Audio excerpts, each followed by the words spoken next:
নিজের প্রিয়জনকে পাওয়ার জন্য মাতা পিতা কিরকমভাবে অস্বীকার করে প্রিয়জনের সঙ্গে চলে যায়, আছে না নাই? আমার ভাইয়ারা, আমার মুসলমান, কিয়ামতের কঠিন দিন মুসিবতের সময় সেই প্রিয়জন আপনাকে চিনবে না।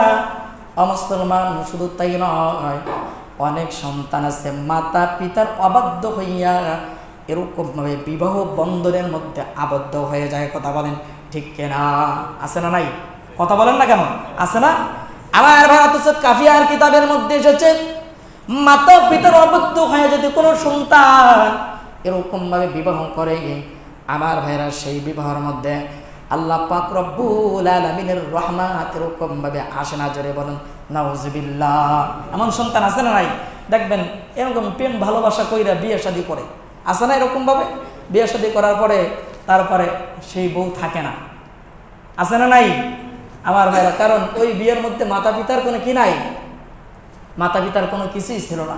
কারণ যে মা 10 মাস 10 দিন পর্যন্ত সন্তানকে গর্ভে ধারণ করেছে, ওই সন্তান বিবাহ করেছে, অথচ মা জানে না, আছে না নাই?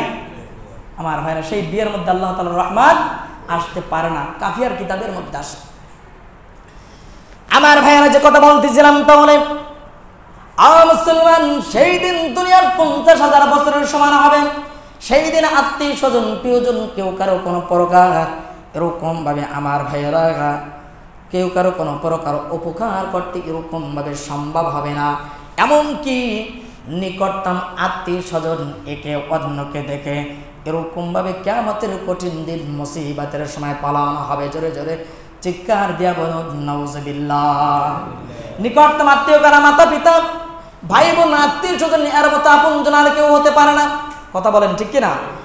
মুসলমান, সেই নিকটতম আত্মীয় স্বজন কিয়ামতের দিন মুসিবতের সময় আপনাকে আমাকে বলে যাবে। আমার ভাইরা, আমরা দুনিয়ার জিন্দেগি কার পিছে এরকম ভাবে কাটাইতেছি? মুসলমান, এখনো সময় আছে। অবশ্যই আল্লাহ পাক রব্বুল আলামিন যে শরীয়তের 5টি বিধান দিয়েছেন, প্রত্যেকটা মুসলমানকে ওই 5টি বিধান এরকম ভাবে পালন করতে হবে। কথা বলেন ঠিক কিনা?